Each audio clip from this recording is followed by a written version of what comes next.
hacer para dar energía? Fragmentarse y sacar el fosfato. ¿Ya?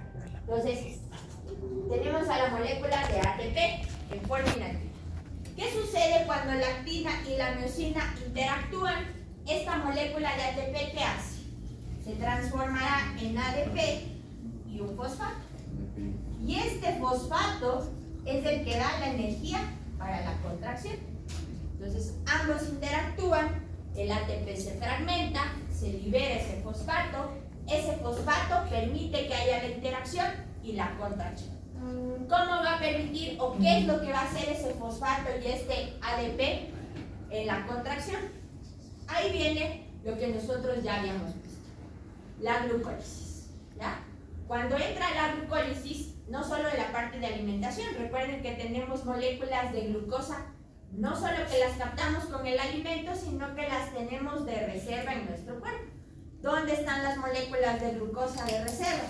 En dos lugares. En el hígado y en los músculos, ¿ya? Entonces, ¿cuál vamos a utilizar primero? ¿Qué tipo de molécula vamos a utilizar primero? ¿La de los músculos o la del hígado? La de los músculos. Cuando las reservas de glucosa muscular se acaban, nuestro cuerpo empezará a utilizar las reservas de glucosa del hígado, para que así nuestro cuerpo pueda seguir realizando la contracción y el ejercicio y no llegar a un proceso de agotamiento, ¿ya? Entonces, siempre vamos a tener una reserva. Entonces, este ATP que se transformará en ADP y fosfato, y será este fosfato el que dé la energía suficiente para que la actina y la miosina se contraigan y finalmente se dé la contracción. Ahora, a nivel de microscópicamente también sucede algo muy particular, ¿no es cierto? Nosotros en nuestro cuerpo tenemos la bomba sodio, potasio, ATP. ¿Qué hace esa bomba? Permite que salga el fósforo, ¿qué digo? Sí, el potasio, el sodio, y esa interactúa, se vaya a Ya, exacto. Nuestras células, en el interior de nuestras células, nosotros tenemos mucho sodio y en el exterior tenemos poco sodio. En cambio, ¿qué sucede con el potasio? En el exterior tenemos mucho potasio y en el interior hay poco potasio. De acuerdo al mecanismo de transporte, ¿de dónde a dónde debería ir el sodio? ¿De adentro hacia afuera o de afuera hacia adentro? De adentro hacia afuera. De adentro hacia afuera. Recuerden que por concentración va a ir de un lugar de mayor concentración a uno de menor. ¿Y el potasio de dónde a dónde debería ir? De afuera hacia adentro. De afuera hacia adentro. Esta acción de sacar sodio y meter potasio está dado por la bomba de sodio, potasio, ATP. ¿Qué hace esta bomba? Saca 3 sodios y mete ¿cuántos potasios? 1. 2 potasios. ¿Ya? La bomba funciona así. Mete 3 sodios saca 3 sodios y mete 2 potasios. ¿Para qué sirve esta interacción de la bomba sodio-potasio en la contracción? ¿O cómo va a darse la contracción gracias a esta bomba?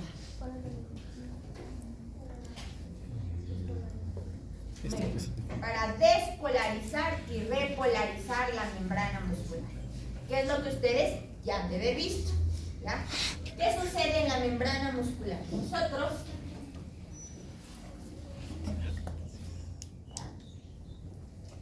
el músculo es una célula, ¿cierto? Entonces el músculo viene a tener lo que dijimos aquí: sodio bastante en el interior y poco en el exterior, potasio alto en el exterior y poco en el interior. La bomba, ¿qué hace la bomba? Tenemos la bomba, mete el potasio y saca el sodio. Saca 3 sodios y mete 2 potasios. Para que esta bomba funcione, como su nombre lo dice, necesita ATP. ¿De dónde proviene ese ATP? De ahí. Ese ATP que está queda ahí pegado de forma inactiva en la fibra muscular y que se fragmenta al momento de realizar la contracción, está dada por esto. Ese fosfato de energía que queda ahí entra en la bomba sodio-potasio y hace ese intercambio. Entran 2 potasios, salen 2 sodios. ¿Para qué? Para que siempre se mantenga un equilibrio eléctrico, ¿no? ¿Ya? Uno sea mayor que el otro. Entonces, si yo saco más sodios que potasios, ¿ya? Recuerden que el sodio pues tiene una carga positiva, ¿no es cierto? Y el potasio, ¿qué carga tiene? Positiva. ¿Ya? ¿Qué son? ¿Aniones o cationes? Cationes. Vamos a ver cómo funciona esto. A nivel microscópico, nosotros tenemos, fisiológicamente, nosotros tenemos algo que se llama el potencial de acción. ¿Qué es el potencial de acción? Cómo la fibra muscular se contrae y hace lo que dijo Dairis, la despolarización, el reposo, la despolarización y la repolarización. Cuando una célula o un músculo está en reposo, sin actividad, toda su parte eléctrica es así. Es positiva en el interior y negativa en el exterior, ¿no es cierto? A ver,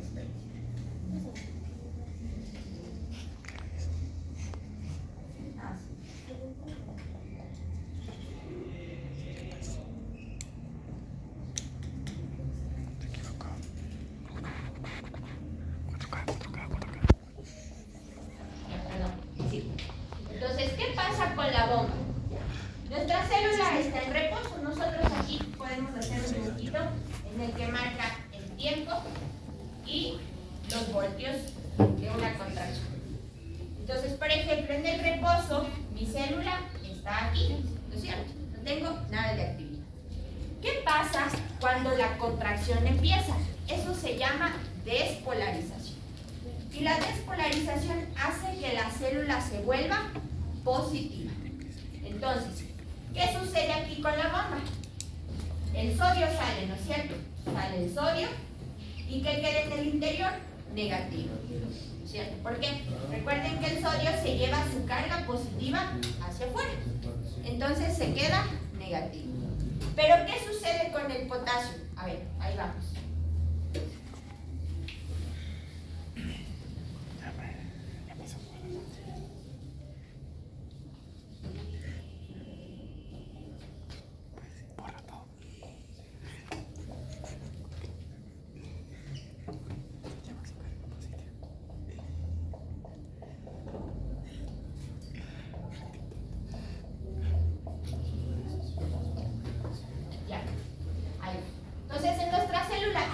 En el interior es positiva y en el exterior es negativa.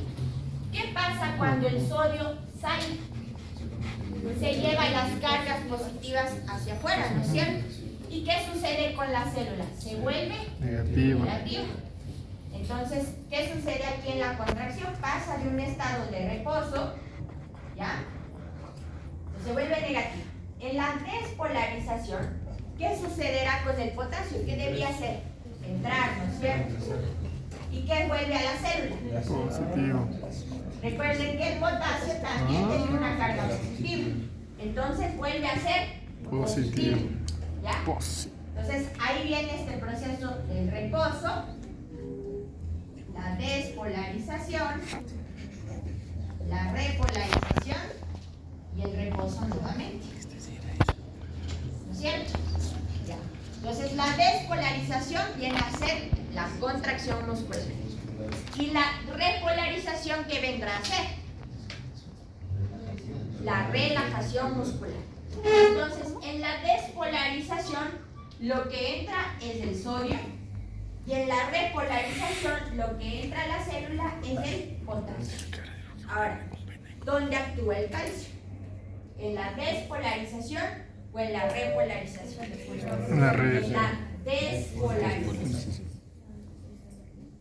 ¿Ya? El calcio ayuda a que la despolarización se mantenga un poco más. Eso dependiendo del músculo. ¿Cuántos tipos de músculos tenemos? 3. 3. ¿Cuáles son? Cardíaco, estriado y... A ver, levanten la mano. El estriado, el liso y el cardíaco. ¿Cuál de estos 3 músculos es involuntario? Liso. Liso. ¿Y el cardíaco es voluntario o involuntario? Involuntario. Entonces recuerden que el liso es involuntario, el estriado es voluntario, pero el cardíaco es un músculo especial. Es estriado, pero es involuntario. Porque recuerden que yo no puedo controlar cuánto se va a contraer mi músculo cardíaco o cuando yo quiero que se contraiga.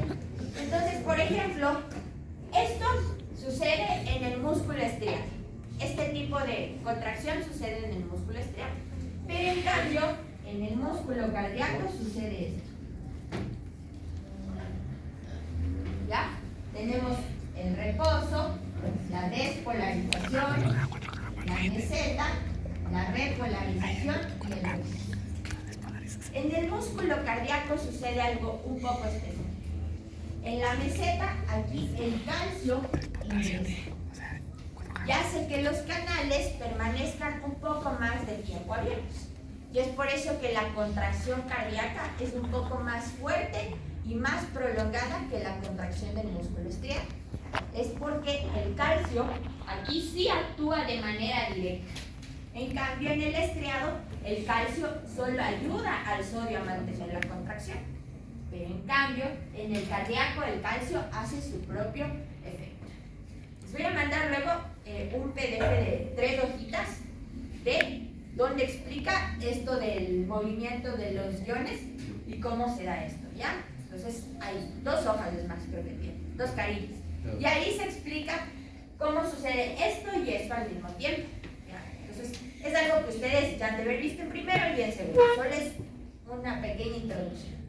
Entonces, gracias a esto del movimiento del sodio y del potasio de adentro hacia afuera, el cambiar la célula de positivo a negativo y de llevar a cabo esta actividad eléctrica de despolarización, repolarización o reposo, es lo que nos permite llevar a la contracción. Entonces, también entender esto nos permitirá por qué hay veces que el músculo se cansa o que no podemos sobreestimular un músculo, ¿ya? Porque llega un punto en que el músculo ha llegado a su máxima tolerancia en el movimiento de estos electrolitos y no puede recontraerse, necesita reposo. Es por eso que en algunos momentos nosotros podemos hacer un ejercicio prolongado y mantenernos, pero llegará un punto en que empieza a doler el músculo, ya no podemos trabajar y no podemos volver a hacer ejercicio inmediatamente. Eso es falla muscular. Es falla muscular, ¿ya? Entonces, esa es una pequeña introducción. Ahora, entrando al tema de ejercicio, todo esto está en los capítulos que les dije, ¿ya? Entrando al tema de ejercicio, nosotros que nuestro cuerpo debe adaptarse a lo que estamos realizando. Por ejemplo, vamos a empezar con el órgano principal, el corazón. ¿Cuál es la frecuencia cardíaca normal del corazón?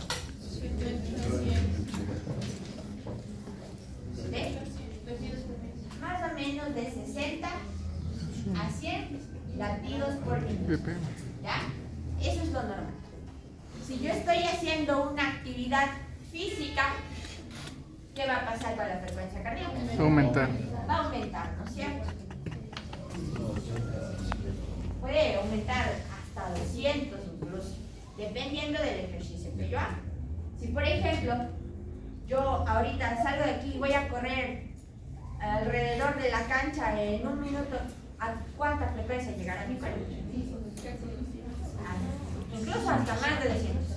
¿Qué podría pasarle a mi corazón si yo hiciera eso? ¿Por qué creen que podría sufrir un paro cardíaco la persona? Porque hay una frecuencia máxima. Porque estamos forzando más al corazón y porque también no hubiéramos calentado. Recuerden que el músculo tiene un proceso, ¿no es cierto? Y llega un momento en que el músculo va a agotar sus reservas de energía, que lo que vimos, va a agotar ese ATP que tiene en el músculo, va a sobresaturar esta bomba sodio-potasio y no va a poder seguir contrayendo. Y si yo a eso le aumento una fuerza o le sobreesfuerzo, ¿a qué rato mi músculo tiene una recuperación para volver a recargar el ATP y permitir que la bomba vuelva a funcionar? Entonces ahí puede darse esa alteración eléctrica y sufrir un paro cardíaco. Ahora, nuestro corazón, verán que todo esto ustedes ya deben saber. ¿Ya? Nuestro corazón está formado por 4 cámaras, o sea, ¿cuáles son? Aurícula derecha, aurícula izquierda, ventrículo derecho, ventrículo izquierdo. Muy bien. ¿Qué vaso sanguíneo sale del ventrículo izquierdo? Ventrículo izquierdo, vaso sanguíneo. ¿Qué vaso sanguíneo? La vena. No, la arteria. Aquí están en segundo. Es La la. de abajo es la vena. La otra. Es la. Yo iba a decir eso, pero me da vergüenza. Pero no sale por ahí. Vamos a ver. ¿Qué vasos sanguíneos vienen a la aurícula derecha? La vena cava superior. ¿Qué arteria sale de la vena derecha? Arteria pulmonar. Arteria pulmonar.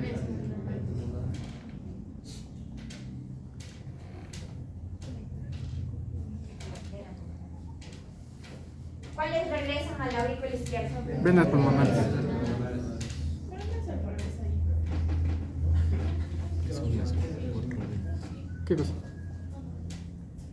Y de la izquierda a la otra. Recuerda, vamos a hacer aquí. Aquí hay una nomenclatura. Todo lo que viene del lado derecho, ¿qué es? ¿Oxigenado o desoxigenado? Desoxigenado. Oxigenado. Y todo lo que está en el lado izquierdo, Oxigenado. A ver. Ahora, recuerden que todo lo que entra al corazón son venas. Y todo lo que sale del corazón son arterias. Por eso del ventrículo derecho sale la arteria pulmonar y al izquierdo vienen las venas pulmonares. ¿Cómo funciona esto? ¿Quién me dice el recorrido del corazón? Todo el recorrido de la sangre por el corazón. Y bien dicho. Es que me da vergüenza. A ver, Bueno, primeramente viene toda la sangre desoxigenada de la vena Segundamente. cava superior y de la vena cava inferior. ya. ¿De dónde viene esa sangre? De los órganos. Muy bien, ya. Viene de los órganos por la cava superior y la inferior hacia el ventrículo derecho. Muy bien. De ahí pasa al Perdón, aurícula derecha.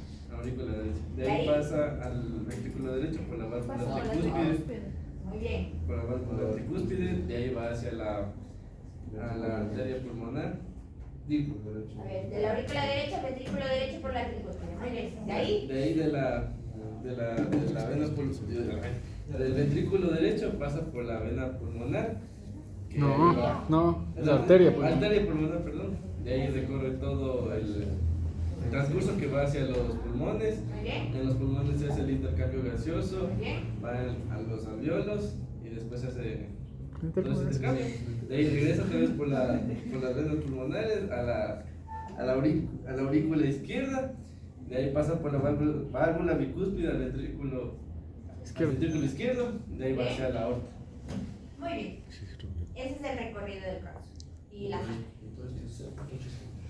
Exacto. ¿Cuántos litros pasan en todo ese trayecto? Sí me acuerdo. Por minuto. ¿Cuántos litros tenemos de sangre en el cuerpo? 5 litros de sangre en todo el cuerpo, ¿cierto? ¿Cuál es nuestra frecuencia cardíaca normal? Vamos a poner que es 60.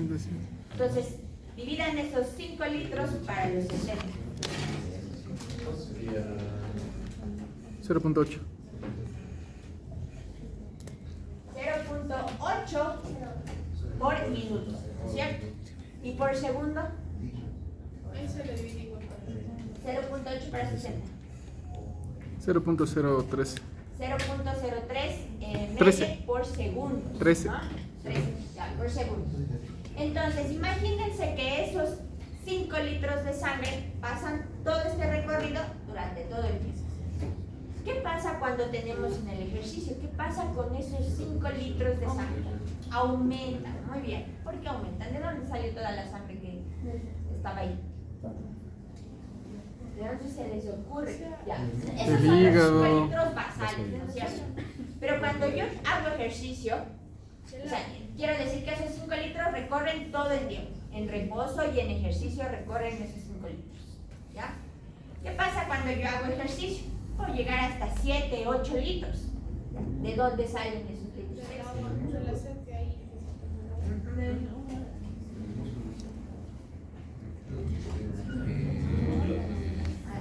Bien, ¿de dónde sale ese exceso de sangre en un momento de ejercicio?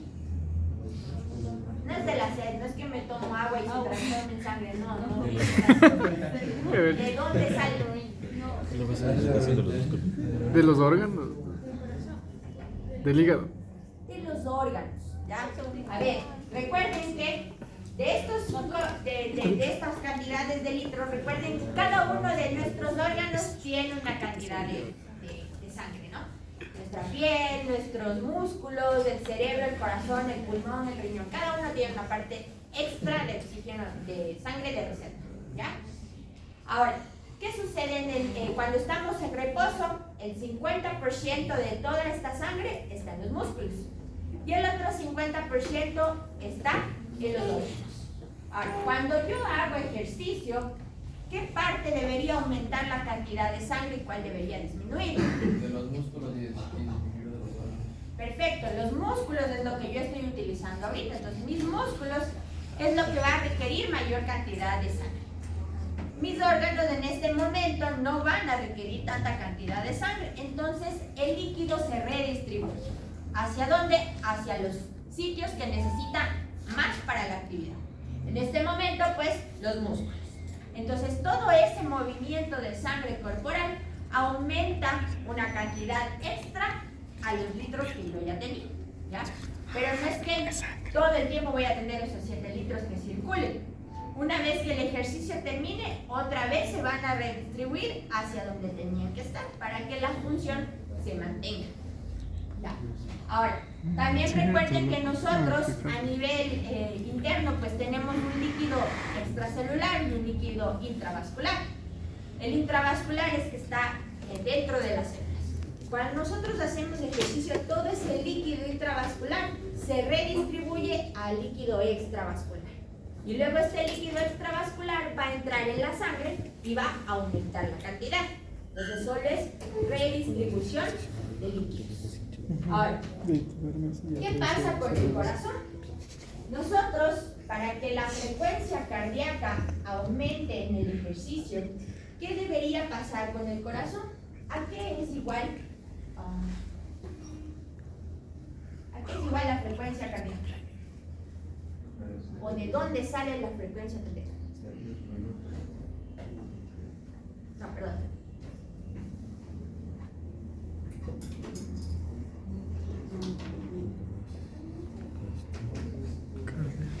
Nosotros en el corazón tenemos algo que se llama el gasto cardíaco. El gasto cardíaco es el producto del volumen sistólico por la frecuencia cardíaca. ¿Qué es volumen sistólico? La cantidad de sangre que entra en el primer sonido. Muy bien. Es la cantidad de sangre que sale del corazón en cada latido. Cada vez que yo siento mi corazón latir, este está enviando sangre a través de la aorta. Eso es lo que se llama volumen sistólico. La frecuencia cardíaca será la contracción o el número de contracciones que tenga mi corazón durante el minuto. Entonces, por ejemplo, el gasto cardíaco de un paciente va a depender del volumen sistólico y la frecuencia cardíaca. Más o menos el gasto cardíaco es de unos 5 litros, la frecuencia es de unos 60 y el volumen sistólico más o menos igual a unos 60. ¿Qué pasa en el paciente que está haciendo ejercicio? ¿Qué pasa con el gasto cardíaco, el volumen sistólico y la frecuencia cardíaca? Aumenta. Aumentan todas, ¿no es cierto? La frecuencia cardíaca, el volumen sistólico y el gasto cardíaco. ¿Y qué creen que pase con este corazón en el retorno venoso? ¿Qué es el retorno venoso? La sangre que regresa al corazón. La sangre que regresa al corazón. ¿Qué deberá pasar con el retorno venoso en un paciente que está haciendo ejercicio? Tiene que regresar rápido. Tiene que regresar la misma cantidad que salió. Recuerden que todo esto es un ciclo, ¿no es cierto? Si salen 5 litros del corazón, ¿cuántos deben regresar al corazón? 5. Si salen 3, si salen un volumen sistólico en un latido, salen unos 30 ml, ¿cuántos deberán regresar? 30 ml. Entonces, el corazón en un proceso de ejercicio poco a poco va adaptándose. Las fibras musculares cambian conforme vamos haciendo actividad. Entonces, un corazón de una persona que no hace ejercicio es como de este tamaño, más o menos. Pero una persona que hace ejercicio puede tener un corazón así. Cambia la función cardíaca de una persona normal a otra persona. O sea, me refiero de que si un corazón que está de este porte a este porte tiene la misma función o tiene alguna alteración. Va a tener la misma función, pero esa función, es decir, que no porque mi corazón sea un poco más grande, va a ser defectuoso en relación a la otra persona. El corazón se adapta, las fibras musculares se adaptan. ¿Mediante qué procesos? Mediante qué proceso el corazón pasa de un tamaño así a un tamaño más grande cuando empezamos a hacer ejercicio. Hipertrofia. Muy bien. Las células musculares se hipertrofian. Nosotros tenemos dos procesos en nuestro cuerpo, la hipertrofia y la hiperplasia, cuando tenemos que adaptarnos al ejercicio. ¿Qué sucede con qué es la hipertrofia y qué es la hiperplasia? La hiperplasia es el aumento en las células y la hipertrofia es aumento del tamaño. Muy bien, muy bien. La hipertrofia es cuando la célula muscular va a aumentar su tamaño de acuerdo a la actividad. Y la hiperplasia es cuando yo voy a aumentar el número de fibras musculares de acuerdo a la actividad. Ahora, ¿qué sucede en el ejercicio? ¿Hipertrofia o hiperplasia? Hipertrofia. La célula muscular empieza a desarrollarse y empieza a crecer. Y entonces, claro, no es lo mismo el músculo de una persona que no hace ejercicio a una persona que lo hace. ¿Han visto la diferencia? Cuando una persona no hace ejercicio, pues puede ser flaquita o puede ser gordita, pero si vemos los músculos, pues ni se nota. ¿Ya? Ahora, una persona que entra al gimnasio y trabaja sus músculos, claro, o sea, algunos de ustedes aquí tendrán músculos marcados en alguna parte de su cuerpo. Las piernas, los brazos, los pectorales o los músculos abdominales, ¿ya? De acuerdo a lo que ustedes trabajan. ¿Qué sucede cuando yo hago actividad? Hago hipertrofia muscular. Y es por eso que las fibras se engrosan y se vuelven mucho más limitadas, más delimitadas y más marcadas. Eso es por eso que se ve la diferencia entre una persona que no hace ejercicio y otra que sí, porque el músculo cambia. Ahora, ¿qué sucede en los deportistas? La frecuencia cardíaca. ¿Por qué? Porque en un deportista, en lugar de tener una frecuencia cardíaca de 60 a 100, podemos encontrar que tiene una frecuencia de 40, de 20 o de 30. ¿Y qué creen que le va a afectar eso a una persona que es normal y no hace ejercicio? Sí, con eso me muero. Pero hay una persona que tiene actividad física, ¿por qué no afecta a su fisiología esa frecuencia cardíaca? Porque creo que igual se va a adaptar, pero va a tener un corazón grande, se podría decir. Pero digamos una persona sedentaria, es como que tiene su corazón pequeño, pero sí llega a afectar. Ya.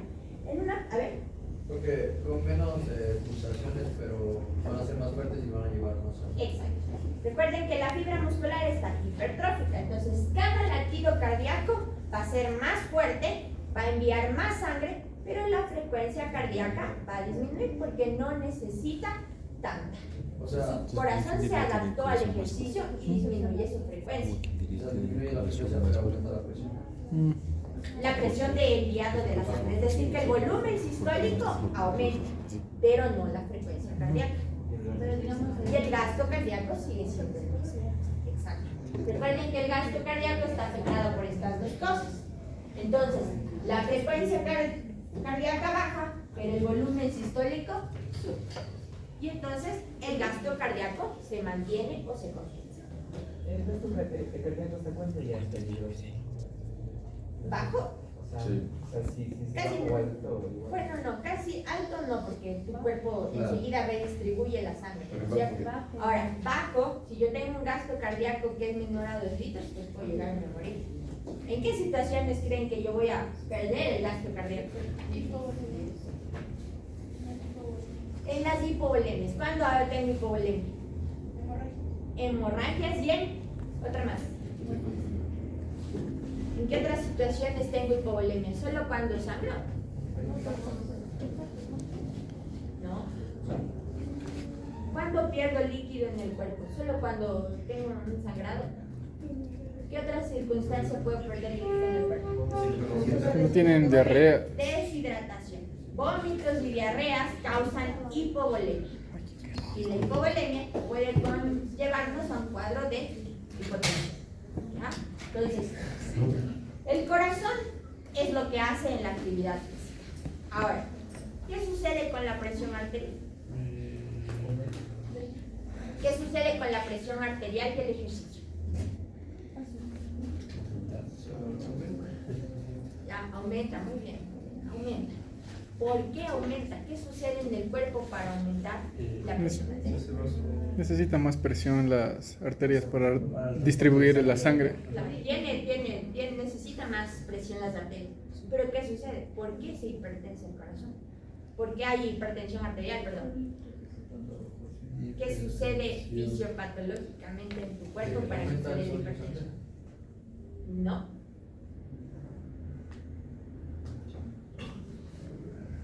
Ya me perdí. ¿Por qué nos hipertensamos y por qué nos hipotensamos? Se ¿Qué vasoconstriñe. sucede con los vasos sanguíneos? Se vasoconstriñe.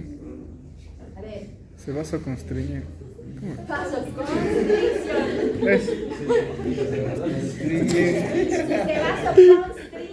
es otra cosa.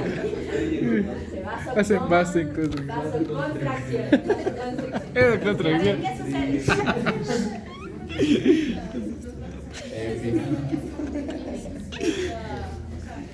Hipertenso. Está contraria.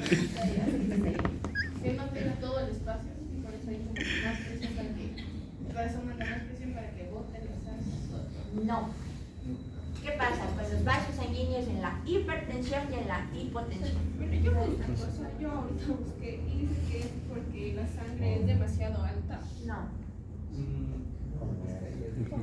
Wikipedia. A ver, puede ser porque las venas de las arterias están, o sea, pasan todo el rato en vasodilatación, puede ser. ¿Y qué pasa cuando hay vasodilatación? ¿Hipertensión o hipotensión? Hipotensión. No, cuando hay hipertensión Se contrae. Muy bien, cuando tenemos hipertensión, los vasos se contraen, se cierran, ¿no es cierto? Y cuando tenemos hipotensión, los vasos se relajan o se abren. ¿Ya? ¿Qué pasa con la hipertensión en el ejercicio? Los vasos sanguíneos se cierran, ¿no es cierto? Se contraen. ¿Y para qué se contraen?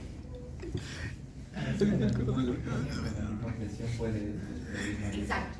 Si yo contraigo el vaso sanguíneo, aumento la presión dentro del vaso y la sangre viaja con más velocidad.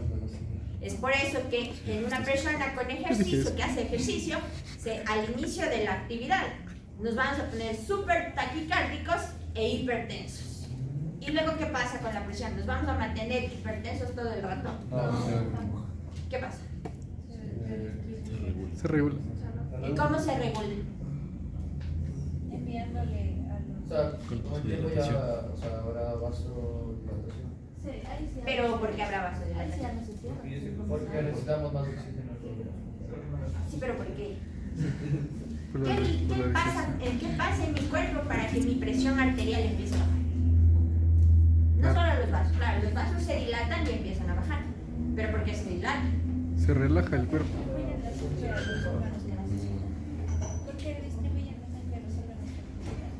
nosotros en nuestro cuerpo tenemos unas estructuras llamadas vasoreceptores. ¿Ya? Los vasoreceptores son aquellos que van a determinar químicamente y por presión cuando mi cuerpo está demasiado alto en presión arterial. Entonces estos vasoreceptores estimulan a todo mi cuerpo, a los riñones, al cerebro, para que la frecuencia cardíaca baje, la tensión arterial baje y los vasos sanguíneos se dilaten y se redistribuya la sangre. Entonces, por eso, cuando yo estoy en reposo, pues todo está normal. Pero si yo empiezo ahorita a correr, a subir y a bajar, enseguida mi hipertenso y también me voy a poner súper taquicárdica, va a aumentar mi gasto cardíaco, mi volumen sistólico, mi frecuencia cardíaca, mi retorno venoso. Pero ¿qué pasa si yo mantuviera toda esa actividad durante todo el ejercicio? Me muero. Mi cuerpo en unos 5 minutos o menos va a colapsar y voy a tener un problema. ¿Qué sucede con mi cuerpo? Evita que eso pase y los vasoreceptores estimularán para que la presión arterial empiece a bajar, la frecuencia cardíaca también lo haga, el volumen sistólico también lo haga, el gasto cardíaco, el retorno venoso, y mi cuerpo trate de mantener una actividad lo más normal posible hasta que el ejercicio me permita irme adaptando. ¿Qué sucede si yo hago ejercicio ahorita, voy, corro y luego vengo y me siento? Nos morimos. ¿Por qué nos morimos? Porque el corazón está a cierto ritmo y que se para de una, es como que le das en un choque.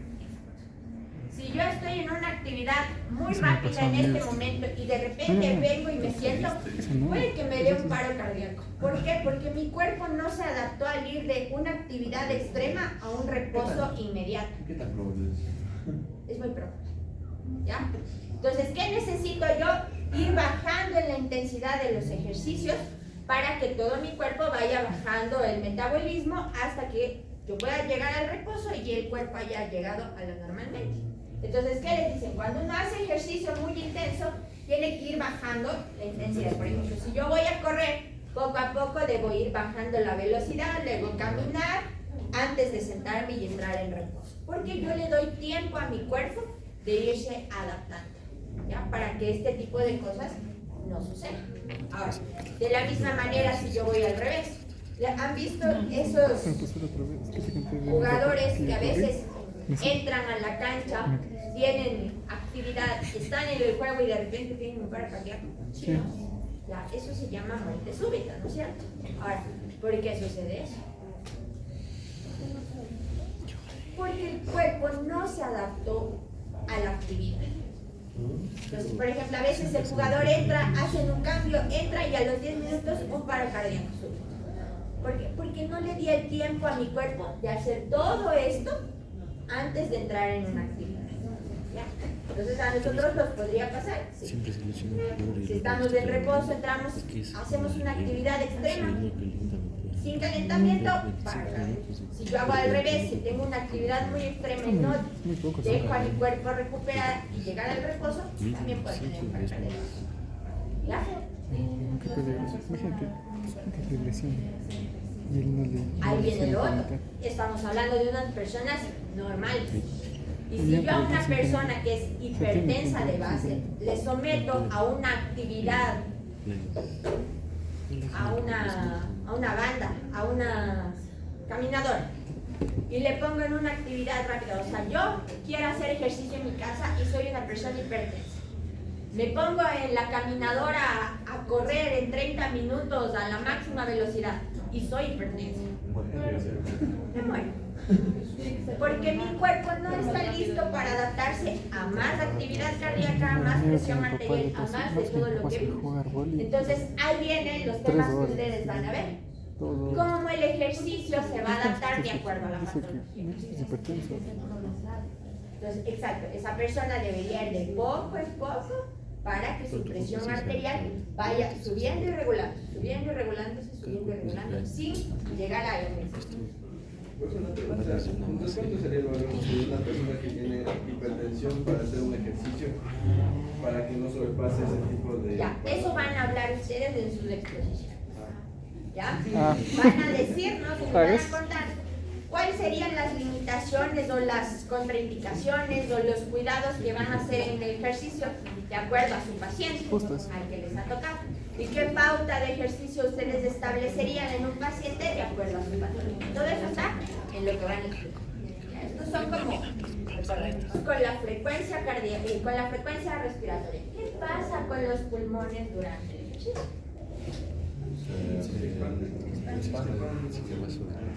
Se expanden más, ¿no es cierto? Crecen más. Ya, nosotros aquí tenemos pulmones. Necesitamos más oxígeno.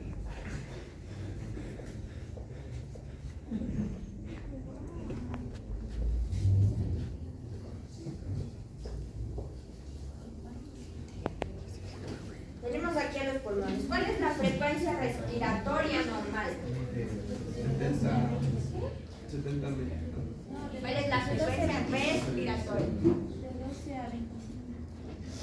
Mucho. De 15 a 20 respiraciones. Ya, sí. Los libros dicen entre 16 a 20 respiraciones por minuto. Ya, eso es lo normal.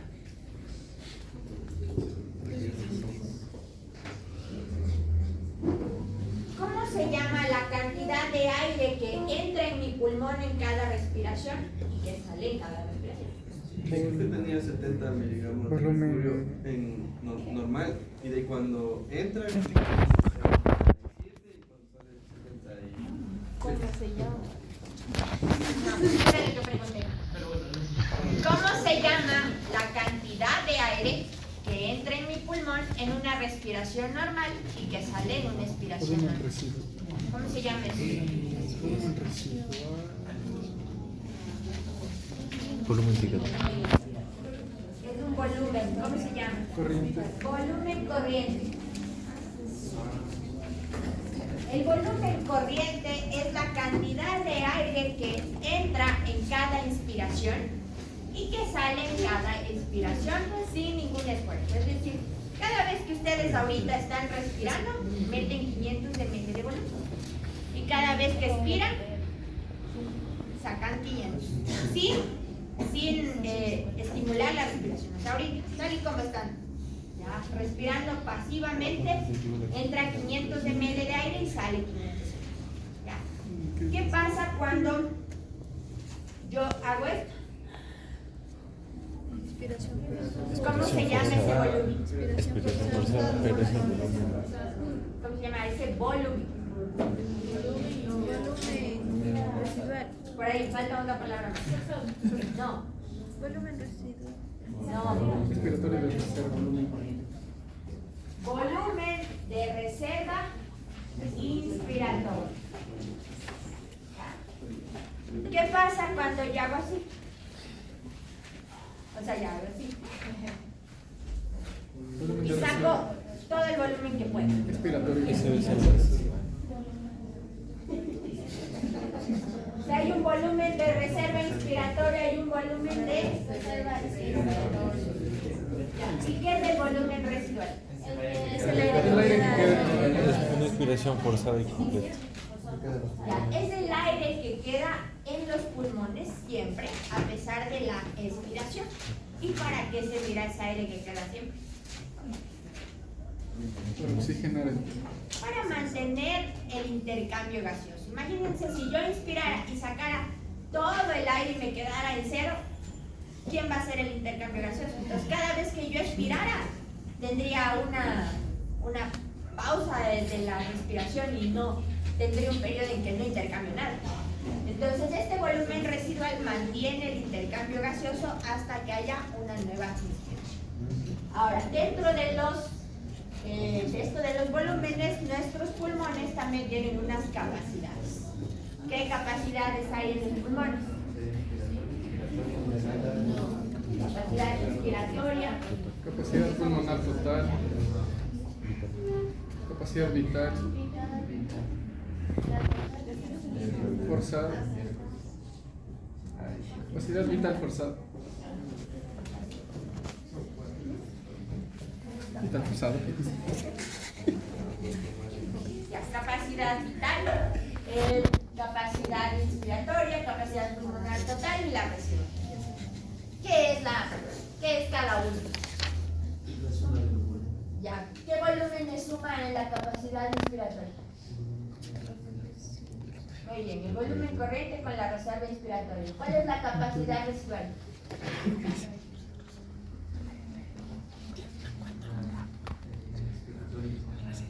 Es el respiratorio con el residual. ¿Cuál es la vital y cuál es la total?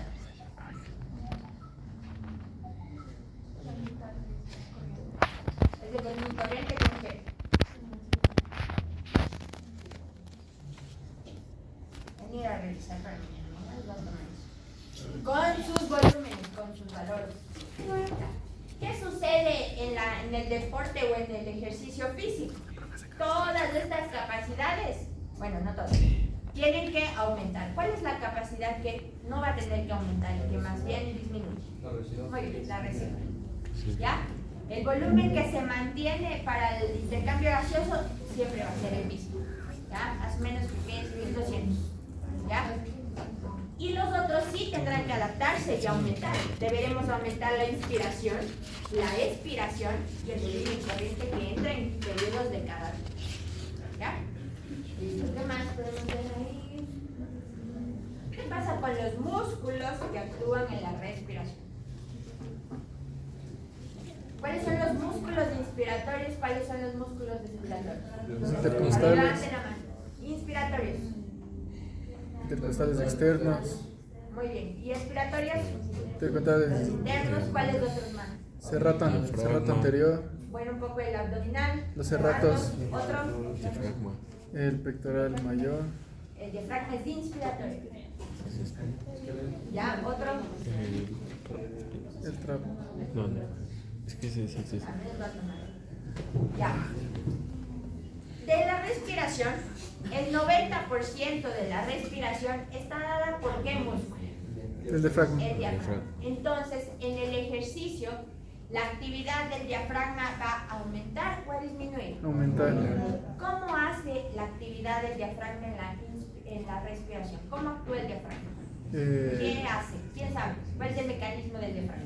En la inspiración, el diafragma comienza a bajar para que los pulmones tengan más espacio de tener oxígeno, y la expiración, el diafragma sube para que. Muy bien. El diafragma baja en la inspiración y se eleva en la expiración. Es decir, que en la inspiración el diafragma se relaja y en la expiración el diafragma se contrae.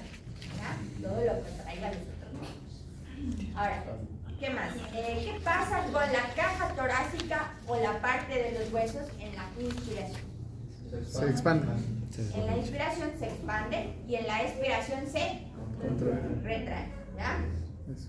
Listo, muy bien. Vamos con el siguiente. ¿Qué sucederá a nivel del hígado en el ejercicio? ¿Qué pasa con el flujo sanguíneo en el hígado a nivel del ejercicio?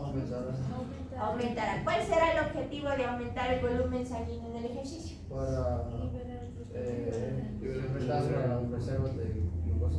Muy bien. Es para aumentar la glucogenólisis y liberar más glucosa del glucógeno. Recuerden que el hígado tiene la reserva, la glucosa, la energía de reserva que viene a ser el glucógeno o el de reposo.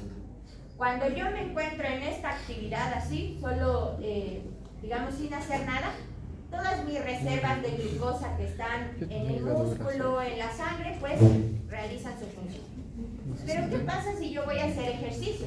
La cantidad de glucosa que yo tengo no es la suficiente. ¿De dónde sale la glucosa extra para ese ejercicio? Del hígado. ¿Cómo sale eso? Aumentando el flujo sanguíneo en el hígado. ¿Ya? Aumenta el flujo sanguíneo, aumenta la oxigenación en el hígado también, aumenta la glucogenólisis y posteriormente aumenta la glucólisis. Y generamos más glucosa. Es por eso que así no hayamos desayunado, si yo hago ejercicio, generalmente no me desmayo. ¿Por qué? Porque el hígado está hipertrabajando para generar más glucosa. Vamos con el siguiente. ¿Qué pasa con el estómago en el ejercicio?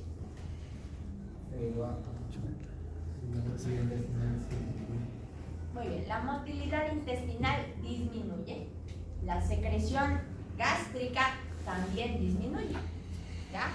Toda la actividad se retarda el vaciamiento gástrico, se retarda el movimiento intestinal, se retrasa la formación de ácido clorhídrico y disminuye su producción. ¿Por qué? Porque primero, no tengo alimentos en el estómago que sobreestimulen esta actividad. Segundo, el flujo sanguíneo del estómago disminuye. ¿Por qué? Porque ¿hacia dónde se redistribuyó? Hacia los músculos, que es lo que estoy utilizando en ese momento. Entonces, si no tengo un flujo sanguíneo adecuado en el estómago,